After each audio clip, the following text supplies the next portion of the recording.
The story opens at Dubai Air Terminal where Flight Realm 29 is going to withdraw on a 7-hour trip to Heathrow in London. We're then, at that point, acquainted with one of the travelers, Sam Nelson, who shows up with no bag and just a little paper.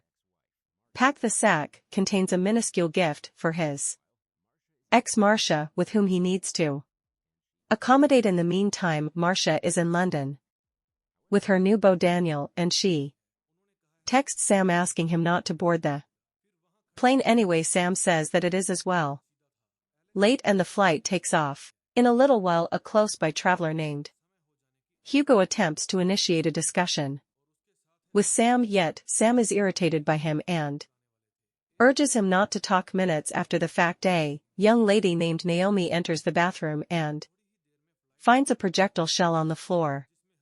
He gets extremely frightened and is uncertain in the event that she ought to caution the team. She then, at that point, gets back to her seat and fills her companions in about it. Hearing this discussion, an more seasoned person named Terry shows up and inquires the young lady what's up. Naomi shows him the shot and asks what she ought to do about it. Terry then, at that point, says he'll take it. What's more, inform the lodge group anyway, rather than taking the shot to the team.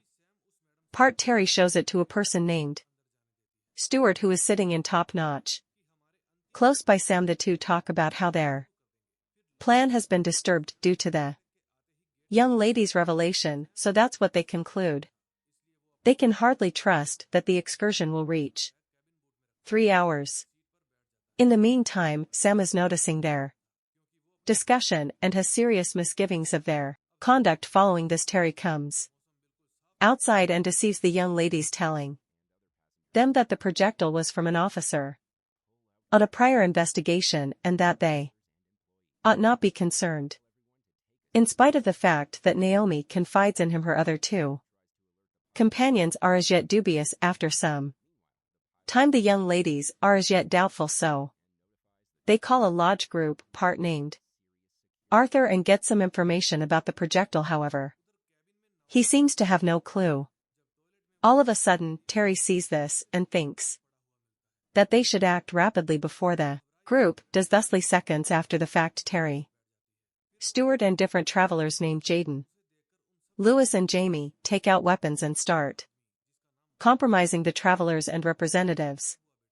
They advise everybody to sit down and turn in their PDAs. When Arthur attempts to caution the pilots, Jamie arrives at dependent upon him. In the interim, the pilot Chief Robin sees the commandeer and tells the Dubai air traffic regulator of a serious security occurrence. All of a sudden, a group named Colette is constrained by Stuart to call Robin and solicitation that he open the cockpit. Stuart admits that he's mindful of their illegal issue and undermines Robin to open the entryway, or he'll kill Colette. Robin then, at that point, attempts to open the cockpit to save Colette's life. However, his co-pilot Anna disallows it. Robin blows up as Anna keeps on protesting, so he more than once hits her and opens the cockpit entryway, or this gives the robbers full command over the plane. At gunpoint, Robin illuminates the Dubai specialists that the security occurrence was bogus and everything is protected. However, Abdullah, the individual he's addressing, isn't persuaded. The thieves then, at that point, switch off the Wi-Fi, yet Sam, who had secret his telephone, figures out how to message Marcia to give her realize that their access a very hazardous circumstance. In the meantime, at the Dubai air terminal, a female things controller named Neela gets a call from her distressed spouse. Behind the scenes, their girl can heard shout. She hustles back home to see what occurred, however finds that nobody is home. Back in London, Marcia discusses Sam's instant message with her beau Daniel, who is likewise a criminal investigator official.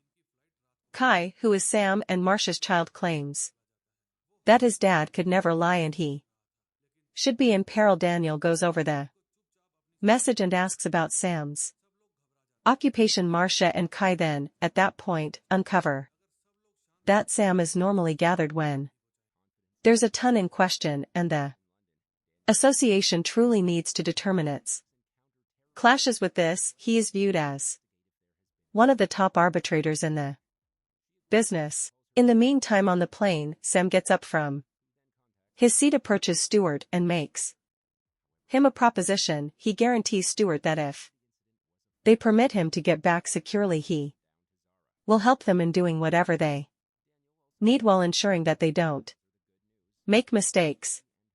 He proceeds to propose that while most individuals will be apprehensive and acknowledge their orders, a couple are sure to attempt to battle them off and cause destruction. Stewart does not answer, however. He snaps a photo of Sam's visa and advises him to return to his seat. Minutes after, Jamie orders Sam to open his telephone and really looks at his messages. However, she doesn't track down his last message, in which he told Marcia about the commandeer, while later two men on the plane choose to take out the ruffians. In this manner they continue to assault and defeat Jaden. His firearm goes off as it falls, drawing the consideration of the others to the episode.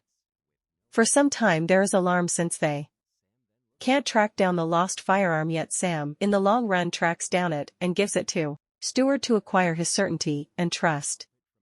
Back in London, Daniel calls his ex Zara, who works in counter-psychological oppression and solicitations that she explore on the off chance that there has been an occurrence on Sam's plane. She concurs and calls her associate at air traffic control in London, who then contacts the Dubai ATC boss. Anyway, Dubai security explained that the security episode was a deception and the message is sent down to Zara, who illuminates Daniel. Daniel likewise contacts Marcia and tells her the uplifting news, and both she and her child are feeling better. In the interim on the plane, Sam composes something on the rear of a magazine and passes it to Stewart. It makes reference to that the pilot is an issue.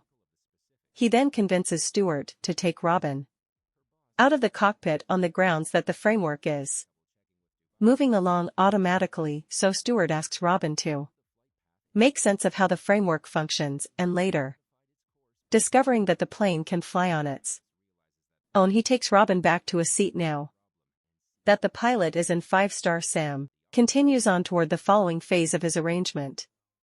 He chats with Robin utilizing an in-flight game, particularly the visit setting. In the visit, Robin illuminates Sam that no contact has yet been made with the ground specialists, and since they're going to enter Iraqi airspace, assuming Iraqi ATC does not get a reaction from the skipper, they will send off military planes with no one realizing what might happen. Sam then, at that point, takes a gander at the guide to see where the plane is and understands that they are moving toward Baghdad. Minutes after the fact, a call comes into the cockpit from a Baghdad air cop. Sam illuminates the thieves that the chief should contact ATC, since the Iraqi military will shoot down the stream on the off chance that they don't. The criminals power Anna to speak with Baghdad ATC, yet they get dubious and solicitation to talk with the skipper. Anyway, Robin will not cooperate, so they drag him into the cockpit. He, in the long run, talks with Iraq, confirming that they are protected. He then misleads safeguard them from further examination. As Robin leaves the cockpit, he somewhat moves a dial, modifying the plane's direction. In the meantime in London, a lady named Alice is behind schedule for work at an English air traffic signal center. She finds out about the security circumstance on the Dubai plane and is educated that counter-psychological oppression was involved. However, it was a misleading problem. Anyway, Alice is very distrustful of the particulars and rapidly talks with her chief. Her supervisor likewise re-examines it to him. What's more, after twofold checking with Dubai, Contacts Iraq ATC, they share the flight.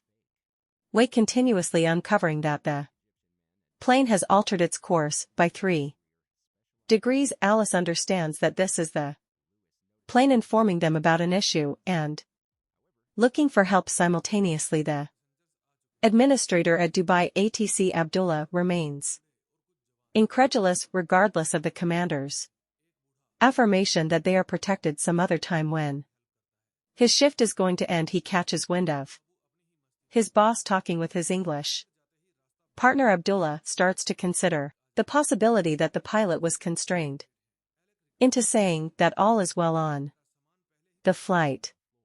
He then, at that point, goes into the security room and demands that the individual in control show him the CCTV camera film. He takes note that Neela, who was at the staff security handle, abruptly got her sacks and escaped.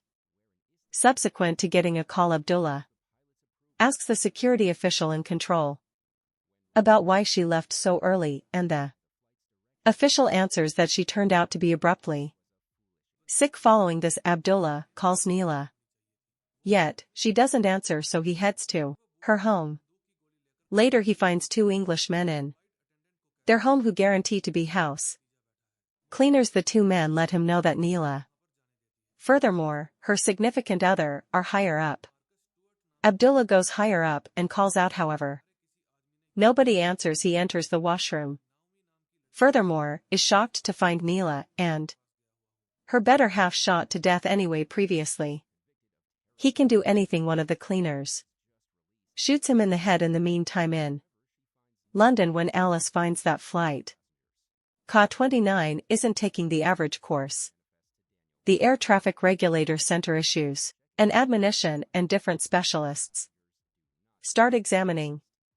She contacts Zara from the UK's counter-terrorism group to explain the realities of the peculiar correspondence. Later, this Zara goes to her office to tell the obligation official. She at last illuminates them of the deviation, and Alice makes sense of to the group how she sorted out the plausible commandeer in the plane. Sam hears individual travelers talking about something Sari